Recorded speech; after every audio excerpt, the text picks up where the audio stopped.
ഗായത്രി മന്ത്രം എങ്ങനെ നട്ടുച്ചയ്ക്ക് ചെല്ലുന്നൊരു സംഭവമില്ലേ? എങ്ങനെയാണ് എൻ്റെ ഒരു വിശദീകരണം? അല്ല, അതിപ്പം നമ്മൾ വന്ന് ഗായത്രി മന്ത്രം എൻ്റെ ഗുരുക്കന്മാർ പറയുന്ന സമയം ബഹുമാനപ്പെട്ട മന്ത്രി വന്ന് അങ്ങനെ ചോദിക്കാനും പാടില്ലാത്തൊരു കാര്യമാണ്. എനിക്ക് ഈ പാചകം നേരത്തെ അറിയാവുന്ന കൂട്ടത്തിലാണ്. അപ്പോൾ അവർ എന്തെങ്കിലും പറയുമ്പോൾ അവർക്ക് ചെയ്തു കൊടുക്കാറുണ്ട്. എനിക്ക് മിനിസ്റ്ററെ നേരിട്ട് അറിയാം. അപ്പോൾ അമ്മയുടെ മകൾ, രണ്ടാമത്തെ മകൾ മല്ലിക ശ്രീകുമാർ, അവർ സീരിയലൊക്കെ എടുത്തുകൊണ്ടിരുന്ന കൂട്ടത്തിലായിരുന്നു. ആ സമയത്തൊക്കെ ഡിസ്കഷൻ എന്നൊക്കെ പറഞ്ഞ് വീട്ടിൽ വരാറും ആഹാരം കഴിക്കാറൊക്കെ ചെയ്യുന്നതായിരുന്നു മന്ത്രി. അപ്പോൾ അത് 2-3 ദിവസം കഴിഞ്ഞപ്പം വിളിച്ചു പറഞ്ഞു, അമ്മയെടുത്ത് വിളിച്ചിരുന്നു, അമ്മ അവിടെ പോകാൻ പറ്റിയ സ്ഥലമല്ല, അവിടെ ഗുണ്ടായുസവും മറ്റേ രാമാനന്ദവാരി എന്നൊരു സ്വാമിയുടെ ഉണ്ട്, അദ്ദേഹത്തിന് ഗുണ്ടായുസമുണ്ട്, മറ്റേ എന്തെങ്കിലും ഇതുണ്ടെങ്കിൽ വഴിയിൽ ലോറി വരെ കയറ്റി കൊല്ലും എന്നുള്ളൊരു ഇതിലാണ് പറഞ്ഞത്. അപ്പോൾ അങ്ങനെ കൊട്ടേഷൻ സംഘമായിട്ട് ബന്ധമുണ്ട്. അങ്ങനെ ഒക്കെ അന്ന് ഗണേഷ് കുമാർ MLA അന്ന് പറയുകയും ചെയ്തു. ഞാൻ ഈ ആശ്രമത്തിലൊരു 2012 മുതലോടെ വരുന്നതാണ്. അങ്ങനെ വന്ന് സ്വാമിയായിട്ടും ഇവിടുത്തെ എല്ലാ ഇതായിട്ട് എനിക്ക് വളരെ ഇഷ്ടപ്പെട്ടു. അങ്ങനെ സ്വാമിയുടെ ശിഷ്യത്വം സ്വീകരിക്കുന്നതിൽ ആദ്യമേ സ്വാമി അടുത്ത് പറയും. അപ്പോൾ സ്വാമി എന്നോട് പറയുകയും ചെയ്തു, ഇവിടെ അപ്പോൾ ഞാൻ കല്യാണം കഴിച്ചിട്ടില്ല, അങ്ങനെയൊന്നുള്ള ആളല്ല, അപ്പോൾ അതുകൊണ്ട് ഇവിടെ നിന്ന് ചെയ്യാൻ പറ്റുമെന്ന് സ്വാമി ഒന്ന് ചോദിച്ചായിരുന്നു. ഞാൻ 90 മുതൽ തിരുവനന്തപുരത്താണുള്ളത്. അത് നിങ്ങൾക്ക് അറിയാമായിരിക്കും, ശ്രീമതി കല്ലറ സരസമ്മ എന്ന് കേൾവിപ്പെട്ടിട്ടുണ്ടാവുമല്ലോ. ആ അമ്മയുടെ കൂടെ തന്നെയായിരുന്നു. അമ്മയുടെ തിയേറ്റർ കാര്യങ്ങളൊക്കെ നടത്താൻ വേണ്ടി ഞാൻ മദ്രാസിലായിരുന്നു. അവിടെ തന്നെ വിളിച്ചുകൊണ്ടുവന്ന് അത് നടത്തിക്കൊണ്ടിരുന്നു. അപ്പം അമ്മ എവിടെയെങ്കിലും പോകുമ്പോഴോ അല്ലെങ്കിൽ എങ്ങനെ ചെയ്യുമ്പോഴും എവിടെയാണെങ്കിലും എന്നെ കൊണ്ടുപോകാറുണ്ട്. അങ്ങനെ പിന്നെ അമ്മയുടെ കൂടെ തന്നെ ആയിരുന്നു, എൻ്റെ കൂടെ തന്നെയായിരുന്നു അമ്മയും. അവർ മക്കളാരും കൂടെ ഉണ്ടായിരുന്നില്ല. അപ്പോൾ എൻ്റെ സംരക്ഷണത്തിൽ തന്നെയായിരുന്നു അമ്മ. അപ്പോൾ ആ സമയത്ത് ഈ പറഞ്ഞ മാതിരി അവരാരെങ്കിലുമൊക്കെ വരുമ്പം ഇതുപോലെ എനിക്ക് ഈ പാചകം നേരത്തെ അറിയാവുന്ന കൂട്ടത്തിലാണ്. അപ്പോൾ അവർ എന്തെങ്കിലും പറയുമ്പോൾ അവർക്ക് ചെയ്തു കൊടുക്കാറുണ്ട്. അങ്ങനെ എപ്പോഴൊക്കെയോ എടുത്ത ഫോട്ടോകളെടുത്താണ് ബഹുമാനപ്പെട്ട മന്ത്രി എവിടെ നിന്ന് കളക്ട് ചെയ്യുന്നത് എനിക്കറിയത്തില്ല. എനിക്ക് ഇൻസ്റ്റാഗ്രാമില്ല, അങ്ങനൊരു സെറ്റപ്പും ഇല്ല. അപ്പോൾ അങ്ങനെ ഓരോ സംഭവം ഉണ്ടാക്കി ഒരു നാടകമാണത്. ഈ ബാറിലെ ജീവനക്കാരായിട്ട് ജോലി നോക്കിയിട്ടില്ല? ഇല്ല, ബാറിലെ ജീവനക്കാരായിട്ട് ഞാൻ ജോലി നോക്കിയിട്ടില്ല. എൻ്റെ പേരിൽ യാതൊരു കേസുകളോ ഒരു ക്രിമിനൽ കേസോ ഇതൊന്നും ഇല്ല. പിന്നെ ഈ ക്രിമിനൽ കേസ് ഉണ്ടാക്കാൻ വേണ്ടിയിട്ട് ഇപ്പോൾ കൊട്ടാരക്കര സ്റ്റേഷനിൽ അദ്ദേഹത്തിനെ കൊണ്ട് കുറേ രാമാനന്ദവാരി സ്വാമിയെ കൊണ്ട് കുറേ കേസ് കൊടുപ്പിച്ചിട്ടുണ്ട്. വട്ടിയൂർക്കാവിൽ സ്റ്റേഷനിൽ അമ്മയുടെ രണ്ടാമത്തെ മകളെ കൊണ്ട് കുറേ കേസ് കൊടുപ്പിച്ചിട്ടുണ്ട്. ഇതിൻ്റെ എല്ലാം പിന്നിൽ ഈ മന്ത്രി, ബഹുമാനപ്പെട്ട മന്ത്രിയും തമ്മിലുള്ള ഇതാണ്. അല്ലെങ്കിൽ ഇവർ എല്ലാവരുമായിട്ട് സഹകരിക്കൊക്കെ പോകുന്ന കൂട്ടത്തിലായിരുന്നു. അപ്പോൾ ആ സമയത്ത് എനിക്ക് മിനിസ്റ്ററെ നേരിട്ട് അറിയാം.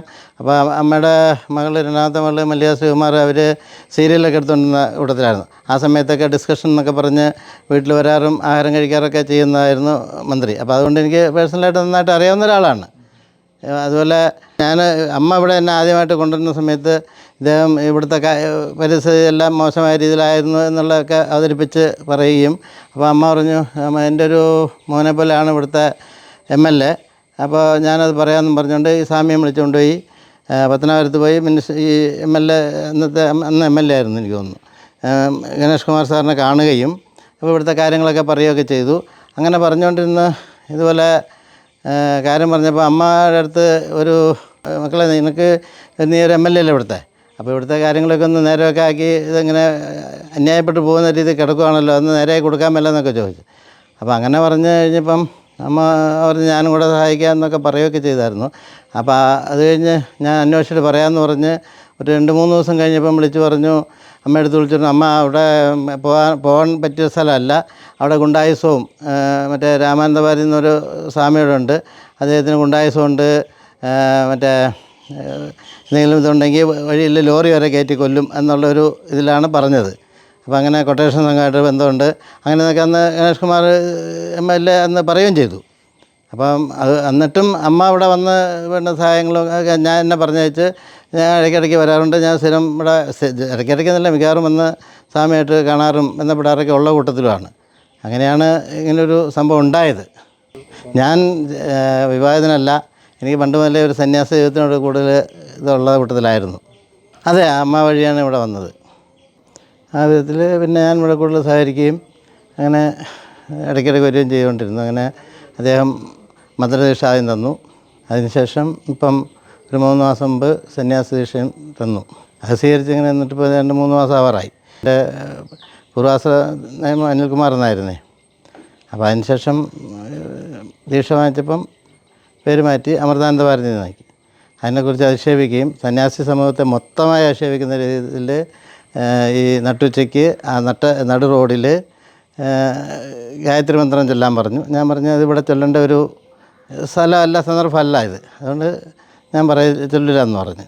അപ്പോൾ അദ്ദേഹം അപ്പോഴാണ് ചിക്കൻ വയ്ക്കുന്ന സ്വാമി, മട്ടൻ വയ്ക്കുന്ന സ്വാമി എന്നൊക്കെ പറഞ്ഞ് കുറേ അധിക്ഷേപിച്ചത്. അത് ഗായത്രി മന്ത്രം അറിഞ്ഞുകൂടാന്നുള്ളൊരു ആരോപണമാണ്. ഗായത്രി മന്ത്രം എങ്ങനെ നട്ടുച്ചയ്ക്ക് ചെല്ലുന്നൊരു സംഭവമില്ലേ, എങ്ങനെയാണ് എൻ്റെ ഒരു വിശദീകരണം? അല്ല, അതിപ്പം നമ്മൾ വന്ന് ഗായത്രി മന്ത്രം എൻ്റെ ഗുരുക്കന്മാർ പറയുന്ന സമയത്ത് മാത്രം ചെയ്യേണ്ട കാര്യങ്ങളേ ഉള്ളൂ. അത് മനസ്സിലാണ് വേണ്ടത്. ഉച്ചത്തിൽ വിളിച്ചു പറഞ്ഞു എന്ന് പറഞ്ഞുകൊണ്ട് അതിൻ്റെ ഇത് കിട്ടത്തില്ല. നമ്മുടെ മനസ്സിൽ നമ്മുടെ സന്യാസി തന്ന ഇതാണ് നമുക്കുള്ളത്, അത് വെച്ച് നമ്മൾ പെരുമാറുണ്ട്. ഒരാൾ വന്ന് ആര് വന്നാലും വിളിച്ച് പറയേണ്ടത് ഒരു ഇതല്ലല്ലോ. അത് പ്രത്യേകിച്ച് ബഹുമാനപ്പെട്ട മന്ത്രി വന്ന് അങ്ങനെ ചോദിക്കാനും പാടില്ലാത്തൊരു കാര്യമായിരുന്നു.